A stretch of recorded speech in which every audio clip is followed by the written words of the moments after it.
they're a touring machine playing shows all across the US. They mix indie tunes with headbanging rock to create their own sound, and you may know them from their song Make It Out. Please welcome the Stews to the podcast. How are you guys doing today? Doing great. Good. How Thanks are for you? having us. Real well. Hey, I, thanks for I having love I love all the cheers in sing. We're, It just felt right. we're coffee Yeah, boys. this Yeah, is not awesome. water, by the way. This is not a beer. Yeah. I would hope. We were talking about it off camera. It's Monster Water. It's still in the morning. We're just drinking water, coffee, whatever it is to wake us up. But yeah, thank you guys so much for coming on. I've been reading up about you guys. It seems like you're a great group of guys like playing. I mean, I mentioned it there. It seems like you're always playing somewhere. You're always on the road, even like right now you're touring. So I mean, just to start for anyone who maybe doesn't know you guys or doesn't know the band, can you just like go through, introduce yourselves and like what you do for the band? I'm Wyatt. I play drums. I'm Preston. I sing and play some guitar. I'm Ben and I play the bass. I'm Blake and I play guitar. Awesome. Yeah. And together you guys make the stews. I mean, just like when you guys are forming the band in college, because that's where you all met or like at least formed the band, uh, what like in that process, where does the name the stews come along, or what made you guys think of that? A roommate at the time, a friend of all of ours, from Atlanta, used to use the term like to go stew around or it was just like a term like a verb almost sometimes of Yeah. just like let's go all you know, I don't know, have Mess fun, around. mess around. Yeah. So we thought the stews was kind of our vibe and fit the bill. And All credit to him. His name's yeah, Lawson. Yeah. Awesome. Awesome. Well, thank you, Lawson, for the great band name. Um, and like so like I said, you meet in college, you start like playing live a bit, and you get enough demand or build up a following enough that you actually all decide to drop out. If there's another band or another artist like on the brink, they're deciding whether to stay in school or drop out, what like advice would you give to them on whether or not to do it? Mm. I think This is tough. that's a tricky situation because of course you want to be the advocate for following your dreams and doing what you feel is right in your heart. But then there's also the common sense side of things. But I think we'd all be hypocrites if we vouched for the common sense side of things. So I think that there's a mixture of following your dreams, but making sure that what you're doing is 100% and completely following up with it because that's what we did. And here we are talking to you from a hotel room outside America's largest water park or water slide. And you know, This is true. I guess this is where you find yourself after you put 100% in. So, you know, Yeah. try and life's finish tough, school if you but can. Though. follow your dreams and do what you will.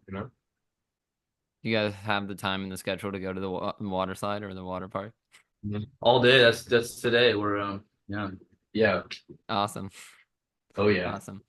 Yeah, you gotta like find fun things to do while on the road or on tour. I feel like it just probably gets exhausting if it's like all about either playing shows or getting to the next show. Yeah. Yeah. Yeah. No, for sure. I like to mix in some fun. And so, what like in that same vein, like what are some fun things you guys typically do on tour? Are there any like I don't know, road trip games you guys do or anything like that, or what? Just like what's like the go-to like activity or fun thing on the road? I feel like sightseeing is definitely a big thing. Like just getting to travel and see so many different like states. It's nice to just Hmm. kind of see what they visually have to offer and just like the activities that are around, stuff like that. Random stops at parks and such. Yeah, We like it's bodies of water. Awesome. Yeah. You don't. All Yeah. all kinds What, of what's body. what's your favorite body of water? Lake, river? What are we going with? I like rivers. I'm gonna Yeah. go with the lake as of recently because we went to Lake Michigan and it's like an ocean, Awesome. fresh water, and it's just like it was great, great experience. Yeah. I'll go to the Atlantic Ocean. Awesome. We all have Awesome. different. We're just going around saying your favorite I body. guess. What's your favorite body? What's your Oh, that's so The tough. bathtub. Yeah, I don't know. I mean, honestly, recency bias, but probably Lake Michigan just because it's insane. Yeah. I First mean, time. I feel like seeing as I mean, I get like famous as like that or like as iconic as one as that probably just like makes all lakes seem better for like the time Yeah, being. it is But crazy how big it is. yeah. Yeah. And so shifting a bit more into like the music side of things, you guys recently came out with your new album, Chicken Fight. What just went into making this record, coming up with like all the songs, and how long did that process kind of take, start to finish? It was a long process. I mean, so we put out, our last body of work was, I mean, what, like 2 years ago, almost a year and a half, 2 years ago. 2 years now, yeah. But so it's been a while, and I think a lot of that is because we've been on the road so much, kind of as we were talking about, and off of what Blake was saying earlier, like you really do have to give it 100% if you are going to do something like drop out of school. So we've been steady on the road for 3, 4 years now, just trying to promote all our music, and we didn't really have that many chances to hop into the studio. And when we were off the road, it was like, just after a 4 or 5 week long tour. So we just kind of needed a break, but we popped in the studio, whenever we could. And I think it's a really interesting project because it did span such a long period of time. And I think it demonstrates kind of a lot of growth that we had over that time. It was just kind of from, what are we doing? Trying to make a name for ourselves on the road. And now, like, by the time the albums come out, I think we've kind of, established our identity a little bit more. So I think that's one of the cool parts about the album. Awesome. Yeah. And once you had the songs, or I guess where in the process was it that you guys decide on like the album name, the art, like all the visual or like branding stuff to go along with it? Kind of came after all the music, honestly. We like took so long, it was all so spaced out. We we kept like deciding on names and stuff, and then somebody was like, do the idea of Chicken Fight, which had been a song on the record for a while. And it just kind of was like, yeah, well, that's kind of chaotic and the vibe of the whole process of the album stuff anyway. Um, but yeah, and then visuals was uh, in Atlanta. That was it. Garrett, you did the Yeah, shoot on so we had some like loose ideas. And we had a bunch of like really random items, and it kind of started with the song Hourglass and buying an actual hourglass for that music video. And we kind of just collected. We have a photographer that we've been working with since like we pretty much started. That has great ideas, and we just set up this really weird like arrangement of things. And we have a big neon sign that we use at shows. We set that up, and this was going to be the album cover, and now it's the back cover of our vinyl. But it's just like the sign, and then all these like random things where like you kind of zoom. It's like an I Spy kind of thing. You zoom in and you see more the more you kind of look at it. Um, but then the actual cover came from a piece of work my dad did, which was a zoomed in picture of one of the items in that picture that had a bunch of things in it. So it was kind of just like we just had like very rough ideas, and we had Garrett go in, our photographer, and just take a bunch of pictures, and the album cover just kind of presented itself from there. Yeah, awesome. Awesome. I love that like you didn't just like scrap the old cover idea or anything. Like you incorporated it to the vinyl and everything like that. How much like thought or are you putting into or like how important is it for you guys to come up with like great vinyl packaging or just like physical media? I think it's important. I think it's something that we're this process has been a little delayed. So I think if we were to go back in time, we would have probably jumped on the process a little earlier. But I think it's important. I think it's cool that in a way vinyl's made like some kind of a comeback, and people just like to have something tangible. And especially I think it's cool that you can kind of put more information in a vinyl sleeve, on like a lyric credit card or whatever, than if somebody just looks you up on Spotify, it can kind of show more of like the story of each song or just who did Yeah. exactly what. And got more room for like explanation in for the vinyl.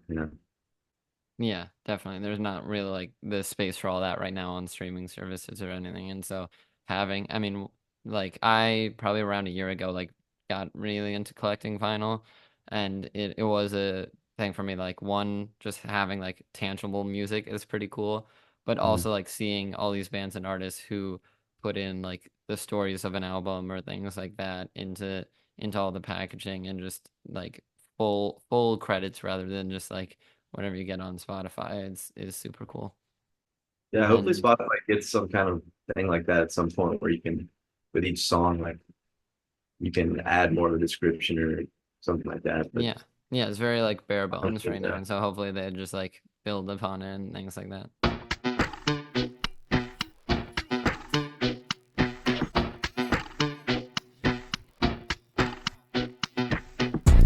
Show it off. Show it off. Show it off. Music promotion or getting your name out there, like playlisting is a big thing. And yeah, you've been featured on Spotify's today's indie rock playlist. What was that moment like for you guys? I had no idea that happened. Yeah. You know, we our our agents and managers like we've tried for Spotify playlisting in the past and not gotten it, and um they've kind of always like stressed that that's not really as important maybe as it seems. Like Yeah, maybe it kind of is maybe more a little bit more of like a flex in a way to like have it just be like, oh, like by the way, Spotify, like a marker of like success. me. But what we've noticed too from that is it's cool, but it hasn't really gotten us that many streams. Like there's songs that didn't get playlisted that now are streaming better than the one that's in that playlist. So I think it's cool. I'm glad that they wanted to add us, and it's been in there for a couple of months now, I think. But I think it's not really the end all be all. Yeah, But I don't know. Y'all all feel, but I mean, yeah. Yeah, I think it's really cool, but and I just think like a lot of people they're like I don't know. I don't think a lot of people don't just like click that playlist and listen to like the whole thing. It yeah, doesn't get the most streams, and it's really cool. And it's like, um, yeah, I guess it's like motivation to keep going. But you got to realize that after that, once you accomplish those things, you're like working hard to market and get on these playlists. You got to keep going and like playing shows and pushing your album other ways because the way to the like having a bunch of streams is not just like getting every playlist. There's other ways about it. yeah. Yeah. Awesome. And There's and also with like, like, oh, sorry, go ahead. sorry, I was just gonna finish the statement with just like the whole, not to like totally dog down on your question about playlisting and stuff. I think that we're just, in a unique situation of being able to sell tickets with a Spotify number situation that doesn't, you know, there's people that have higher numbers than we do and they can't really sell tickets like we do. We're in a strange situation. Um, but just, there's different kinds of bands and stuff and we have, if we're gonna play a numbers game, you can look at a band like Widespread Panic and stuff who has 300,000 monthly listeners, but also holds the record for the most sold out nights in a year at Red Rocks, which is like 26 or something, which is ridiculous. It's So crazy. we're happy to be playlisted. Yeah. We go out of our way to make that happen, but we're stoked when it happens. But we're also not, you know, dogging ourselves, getting down on ourselves when it doesn't. Yeah, definitely. Because I mean, you mentioned like a strange situation for the live, but it's like a very good and positive situation. I think live music is like so awesome, and with as much as you guys play live and everything from a listener fan perspective, like you guys, any other band, I love it when and appreciate it when you guys like put out these clips or shows that you guys play onto YouTube, social media, everything like that. And it shows that you're really focused on like the live aspect of things. You're not, like you said, going for the numbers on Spotify. You're not going for like getting on someone's radio show or playlist. It's just about like the live experience for you guys. And what was it for you guys that like made you guys want to put out live things onto YouTube and on these other platforms? We have a really good like team that travels with us, and and obviously it's kind of progressed as time's gone on, like how easy it's been to get good footage and get good audio. Yeah. Um, and Lord knows we've messed it up a couple times with shows, but at this point, I think it's just the fact that we're possible. It's possible to capture some of the shows in a unique way that has made us want to put that out. And we've been working with different photographers. Even from the beginning, we had like this buddy in college, John Wilvars, who was he always used to be like, oh, but you couldn't photograph it, like it didn't happen. And we used to just like always, and I guess like from the beginning of the band, there's always been really close friends of ours that are also photographers, and so it's an opportunity for them. They're like, yo, let me shoot the show, and take their work just as seriously as we take ours. So I think like got to give credit to all the photographers that have been around us that have just taken what they do super seriously, like on a professional level, because then it makes you feel not just obligated to release content, but like, all right, we took all of us took time and effort and like honed our skills to capture this stuff. Let's share it with people, and we're all getting to the point in our like creative careers where it's like, yeah, let's create this stuff and share it with the world, and that's Yeah. kind of what's all about at the end of the day. You're just surrounded by like the same level of effort, whether it's photography, videography, or whatever, like audio and microphones, like that. They're all putting in like a level of effort that you guys sort of want to match with like your performance and everything Right. like that. And so Yeah, it's everybody's paying attention to the small details. And mhm. also our light show, just to have a little pop in right here. Our light guy Jake is right here. What's up, bro? He kills it every time, and I think that's such a big component in like our YouTube videos that captivates an audience like that's just watching on a screen is just seeing that the lights at our shows are really cool and it's all very coordinated and stuff. And Jake just kills it every night. So we're thankful for our team for sure. I think that's a big part of why we're able to do what we do. For sure. Sweet. Yeah, awesome. And so going back to maybe it's in college or whatever, do you guys remember like the first show you guys played as like the Stews or as a band together? Yeah, dude, down the street from Wyatt's mom's house. No. First Stews show. That was a Liberty Steak show. Oh yeah, What we was had the first news show? The first Stew show was in that KA backyard on Thatch. The one played like 4 hours? Yes. we played a lot of like just Yeah. just very collegey shows, which Yeah. was very fun, but very That was also the very first sweaty. Most of No, the time just we were just that setting up in KA. somebody's yard and just straight drums in the grass, and I was like mixing us and I was not good at it, and you got to start somewhere, I guess. I think that Yeah. it Definitely. was somebody's backyard. It was our first studio show officially. Yeah. There's a lot of those. Yeah, no, I'm sure. I got paid in beer, and then I got pulled over for having the beer because I was underage. And Preston and I had to dump out. There's like, this is in Auburn, and Preston and I had to like can by can dump out maybe 75 beers. And it was so like, many beers. my thumb was like hurting by the end of it. And these cops were like on such a power trip, looking down Just on us, staring like, at us while we did it. popping each beer, doing all this stuff. I will say we got pulled over because the car we were using had an expired tag, not because he was drunk. Yeah. No, I was sober. I was Yeah, completely yeah, sober. yeah, But we're I not- wasn't 20, and we weren't allowed to even own the beer. So Right, that was that. That was Mhm. That's insane. Just like I mean that is a very like college thing though. That like I'll pay you in beer, or like getting free Yeah, it food was for our a buddy's show. birthday party, and we were like, sure, it'll do it for free. It was things like that made the fact that we all dropped out, and it wasn't at that point that we did, but like it was a leap of faith at that point. We were just playing a lot of different colleges, and we had been up to like North Carolina and the Carolinas a couple times, but we really weren't touring anywhere near the level we are now when we dropped out. So it kind of to go back to that, it was scary and it was a leap of faith, and our parents definitely didn't like it. So Well, what was that like taking that step or that leap? I was to say like going from college shows to like okay, we're dropping out and trying to like tour or play venues. Like what was that when that jump like?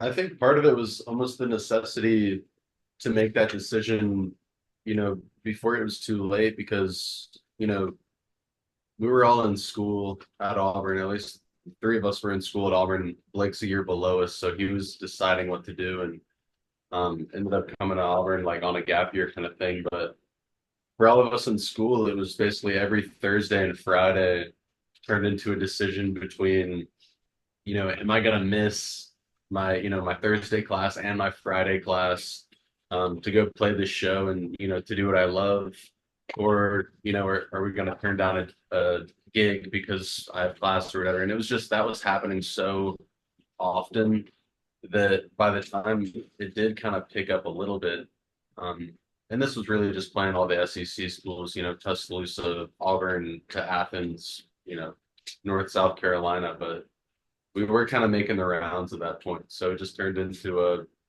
we kind of needed to do it if we want any chance of making it work. Because as Blake said earlier, if you're not going to go 100%, then there's really no reason to do it. Yeah. Yeah. Well, We were all that's the kind of sorry. no, go ahead. We basically started like opening for people on what felt like more of like actual like club shows. I think that was helpful in learning about it and the etiquette, if you want to call it that, I guess, of just like being in venues and on the road and it not just being like show up and you're playing for a party kind of thing, but more serious and more about the music. I think that helped us kind of learn a lot. Yeah, awesome. Well, like with that whole like class or show decision and mentality, that's, I mean, in ways a good problem to have. Like I mean, I was reading about it in your bio, but that demand, that constant like I guess availability for shows kind of allowed you guys to drop out and continue with it. And so it seems like you made the right decision. I'm sure it's just gone up from there and probably, hopefully, will continue to go up. Hey, if you're like me and you're interested in the YouTube or creator space, you should check out The Publish Press. The Publish Press is a completely free newsletter founded by YouTubers Colin and Samir. They host their own podcast talking to some of YouTube's largest creators. They've edited some of the best content I've seen on YouTube, and now they're sharing their knowledge about the YouTube space with you for free. The Publish Press comes out 3 times a week, every Monday, Wednesday, and Friday, with everything going on with your favorite creators and platforms. And like I said, it's completely free. Just enter your email address to receive the Publish Press whenever it comes out, and that's it. So what are you waiting for? Click the link in the description below, sign up to the Publish Press, and get all the info you need on the industry. Back to the like recording side of things or the music, when you're coming up with a new song, a new album, wherever in the creative process you are, what does that look like for you guys? It can look a lot of different ways. There's songs that are on our EP. That basically like were songs years before we even all got together for the first time. They weren't finished, but they were like the idea had been started. And even like on this new record, a song like Chicken Fight was one that we were playing at those college parties years ago. Mm-hmm. That just finally like took a studio form for this album. So I think it can be like, it depends on the song really. It can be one that it comes together extremely fast, like in the studio. Like a song, just to think back, like Notions was very quickly written and quickly recorded, and it just all kind of was like flowing really well. And so, I mean, basically what I'm getting at is it can be very different just depending on the song. I think for us, there's not really a right or wrong way, I think, for a song to they come just out. like come form or take shape however it ends up happening. Yeah. It's not like Yeah. a process or a formula that you guys have. And for Make It Out, which I'm pretty sure on Spotify is like your most streamed song, has over 2 million plays. Was that something that like you had a moment of like, oh, I think this is the one, or you had a good feeling about, or was it just like another song that you guys were making and working on? Just another song. Yeah, it's like a guitar thing. Like Blake had. Did you say it was like a warm up or something, or like you just had it for a No, while? I wrote that song in a sophomore year of high school, just the chord progression. And then when we started playing with Preston, it started to take shape. most people ask me like, how do you do it? But it's four chords the whole time, the same ones.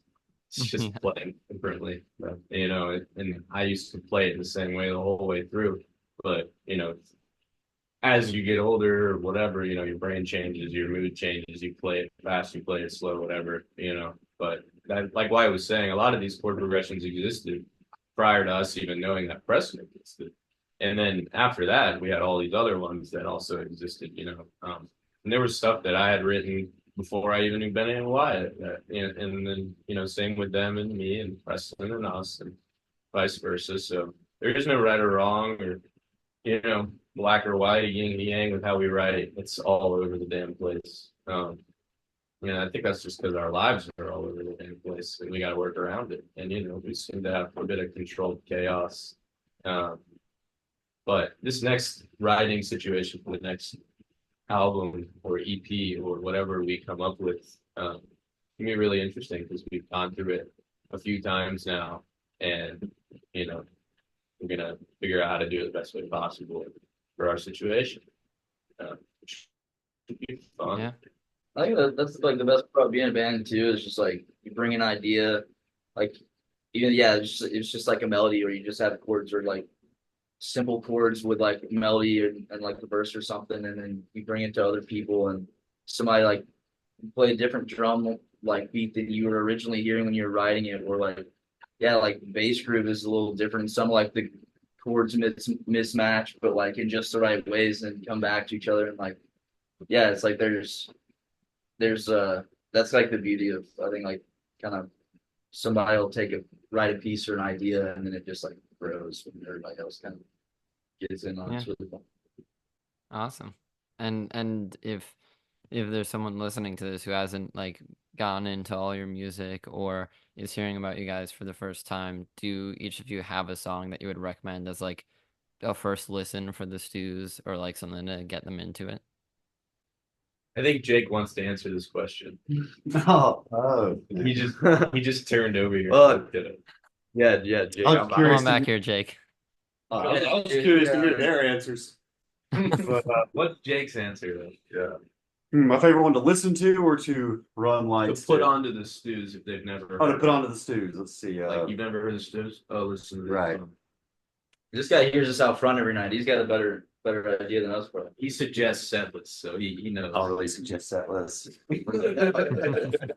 I suggest they just play the list that they send me at the beginning of the show. Never happened. That's all. But let's see. All right. If I'm gonna put somebody onto the Stews, most of my friends are gonna be easiest to hook with a chicken fight. And I mean, honestly, the Well is kind of one that is easy to put on people right away. It's like a nice major key 4 on the floor. I mean, it's hard to not bob your head to that one. So like, and that's kind of been one of my favorites all along. That was the first gig I ever did with them. Playing The Well is what got me. Yeah, I that's used to all. love, Yep. So I don't know. I think I'm still sticking with the Well as a put somebody on the Stews That's first. a good answer. Funnily, Awesome. the Well is like least streamed song, which It's so odd. Yeah. but to that point, I think like what I would at least say is to put someone on, just listen to more than one song. I think there's a good spread and there's a lot of difference between them. So like you can't really get the picture if you just listen Yeah, you to guys have enough variety that it's not like one sound for all of them. I say on hold Oh yeah, On Hold's got a lot of depth actually. because it's like the soft side of things, but then the FU side of things, and then the in between, and then you bring it back down, and we're like, okay, all right, I get it. And it's pretty long, but it's not short, but it's not too long. Yeah, Dynamic. that's all I got. It's just the right length. Goldilocks. It's just the perfect Yeah, length. Well, it is like 6 minutes, but yeah. It's not too long. I would probably I don't know, it's tough for me to choose because I do feel like everyone's kind of echoing and what Wyatt was saying is, especially this new body of work is like so kind of bipolar in a way because it opens with a song like Chicken Fight, which is just, a mostly instrumental. It's got two verses, but just a huge instrumental jam to set the tone for the album. And then there's just so many spots where, I feel like there's a couple slower paced songs, there's a couple acoustic songs, there's, Buried Alive, which is just like a really unapologetic hard rock song. And there's just so much, different stuff in there that, I completely agree with what Wyatt said. I think a lot of people might listen to Just Make It Out and then have a picture of, our sound and whatever it is. But I guarantee if they hit, shuffle play on Spotify, they would probably be surprised. Yeah. Yeah. Yeah, Make It Out doesn't like fully encapsulate you guys. There's so much more to this dues than just that. Yeah. Are you a music artist trying to find a way to get your music on as many streaming platforms as possible? Then check out DistroKid. DistroKid is a super user-friendly and super easy-to-use service that will make your music available in stores like Spotify, Apple Music, iTunes, Amazon Music, YouTube, Snapchat, everything. Everything you could imagine, it's available. People will even be able to add your songs into their Instagram stories.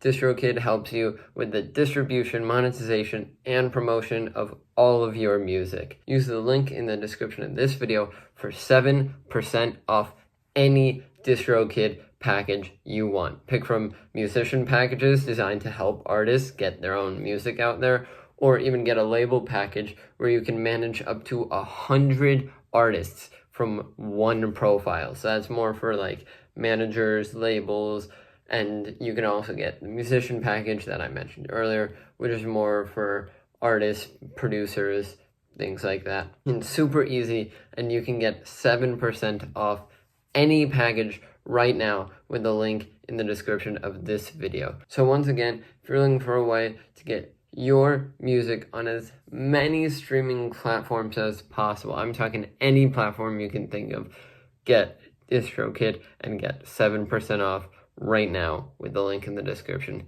Back to the program. In terms of like career goals, touring, everything like that, what do you have an idea of like the level that you guys want to reach? Are you guys good now just like constantly getting shows, being able to tour, or are you going for like arenas and things like that? We want to just continue to Whoever grow. will have us. I think just none of us really talk much about like an end goal or like a, Red Rocks and we're done kind of thing. I think it's more like as long as we are able to continue to write songs and have fun doing that and grow as like recording musicians, but also touring musicians and just people generally. I think that's kind of, as long as that's happening and none of us are like depressed, then we'll be fine. Yeah. Are you guys getting the chance to like meet a bunch of cool people as you tour around, or is it mostly like sticking to the crew that you guys have? Definitely. Yeah, I mean, come across a lot of a lot of friends in the industry that you meet, new people, like other bands you open with, and then like we were in Minneapolis and a friend of ours from Florida that we like recorded a session with was up there and we got to meet him. So you meet like different friends from the past. And when you hit the bigger cities like New York, Chicago, DC, there's usually a chance to we try and get there earlier, hang out the day after to see some people. I think as we grow on these tours and as we're not like having to go such long distances and set up such odd times, like planning it a little better and knowing more, we're allowing ourselves to enjoy the tours a little more, and we're like thinking about that a little more as we go. Because, like Wyatt said, there's no discussion of like when we're done with this thing, so it's not like just stick it out till the end and you'll be fine. It's like, all right, how are we gonna make this, you know, doable and then everybody be happy on the road for a long period of time? It's kind of longevity thing. So yeah, I think we're starting to get better at getting out, enjoying the cities a little more. Because for a while it felt like you just see the back alley of a venue and the interstate. Yeah. Yeah. Also, there's people on our crew that we've only met through working shows. Whether it be a sound guy that we like to work with, our guy Phil, Dylan, who we met through Phil, our guy Jeff, who we met through Garrett. Like, there's a whole bunch of people that we work with and choose to work with because we go out of our way to be, open and welcoming to everybody. We don't have a tour bus. We have a van. And so if there's a green room, even if it's a closet, we'll be hanging in it. We don't really hide in our tour bus. There are some small We are out and about. we keep our heads up and it's not like we're walking around with hats and sunglasses on, just like trying to do work. I think our favorite thing to do is meet new people, and enjoy ourselves out on the road. And I think that we've developed this mindset that as long as we're open-minded, welcoming, and kind, there's so many people that are the opposite in this industry that you come across on a daily basis, whether it be your email, your phone, or the people at the staff, the venue, or whatever, you can't win them all. But if you're kind to everybody, it's a good way to approach things. And, we've had to be dicks before, but very rarely. And it's a good mindset to have because that's so many new relationships develop for the better. Awesome. Yeah. Awesome. And while playing all these shows or touring all over the place, can you think back to any like one show that you've had that's your favorite or really sticks in your mind, or are they just like all great times? Greenfield Lake was crazy this year. Yeah, I mean, I won a long time ago, like Smithsonian Bar, when we first met our camera guy that we work with now, Braxton. And we just like met over Instagram, and he was like, "I shoot shows," and I'm like, "Yeah, come to our show, whatever."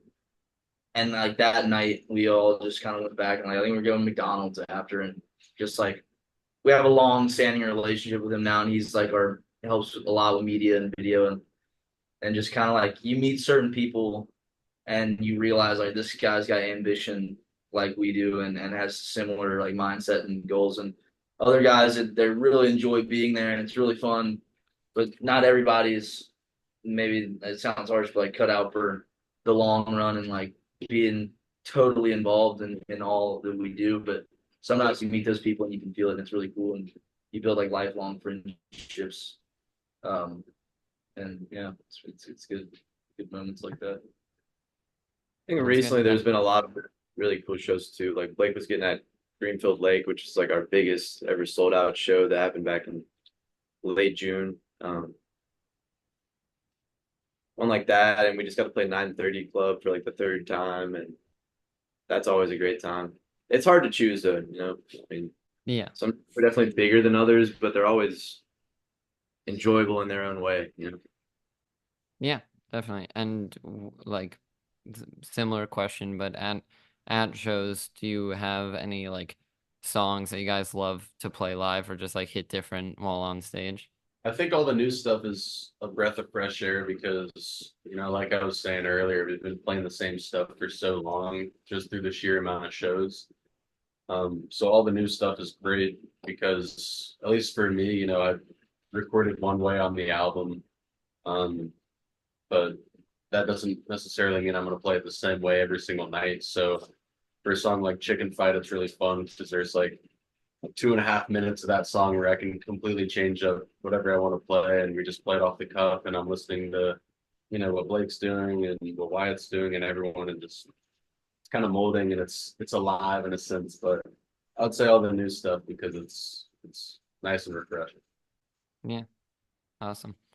And again, maybe the answer changes for each of you, but is there any like band or artist that you guys would just like love to work with as the Stews or maybe like play a show with?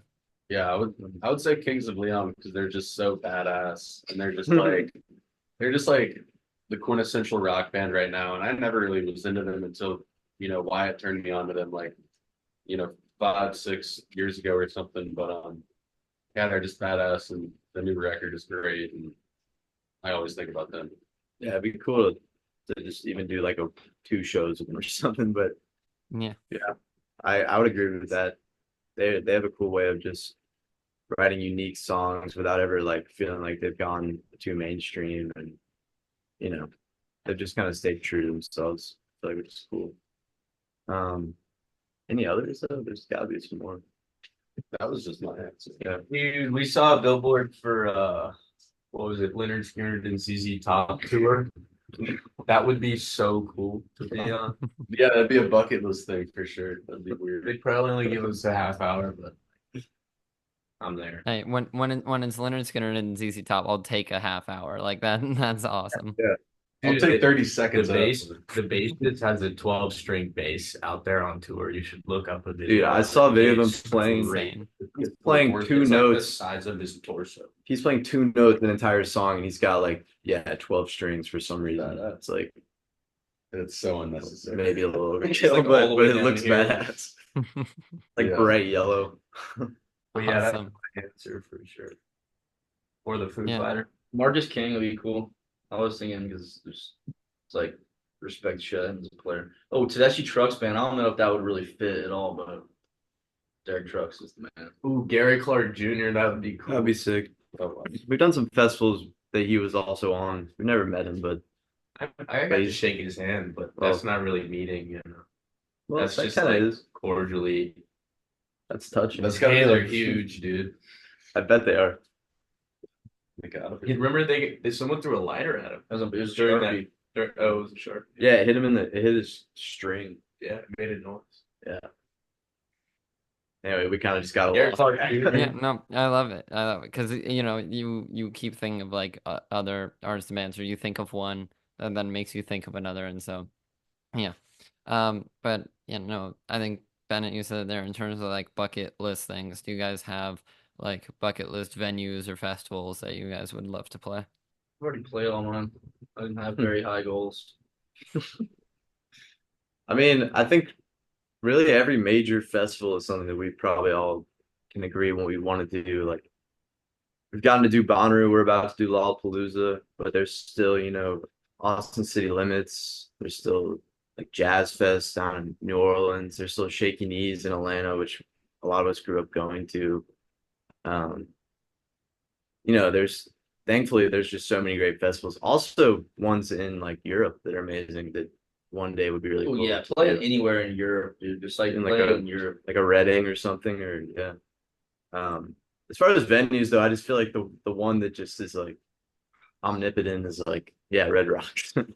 But I think as long as the venues don't start going Radio down in City, size, that'd be like bucket list. then we'll be happy, Yeah, yeah. I think someone sees a Stu show and they think, oh, this could be like an arena show or whatever, It's like, the thought of that is pretty daunting, to be real. Like, there's bands that take a different approach, like, I don't know. The way I look at it is, and I'm sure everyone looks at it is, this big jump of arenas and like theaters and stuff, but being able to play theaters comfortably all the time with guaranteed good nights versus how some people are trying to do arenas, dealing with problems with Ticketmaster, not selling all this stuff, these tickets, and this public outcry, if you will. So, we obviously have the highest goals, but we've also maintained this mindset of slow and steady wins the race. But then something happens when we get a phone call. It's like, hey, you want to play Lollapalooza? We're like, yes, please, let's do it. Yeah, And because I think that's probably the way to go. Because I mean, you mentioned it there. Like some artists can try to get to arenas too quickly, or like make that jump, and either, I mean, whatever it is, they don't sell enough. Maybe they're just not ready for it. Like they've just been playing like small club shows, and it's hard to scale up to like an arena that's however many times bigger.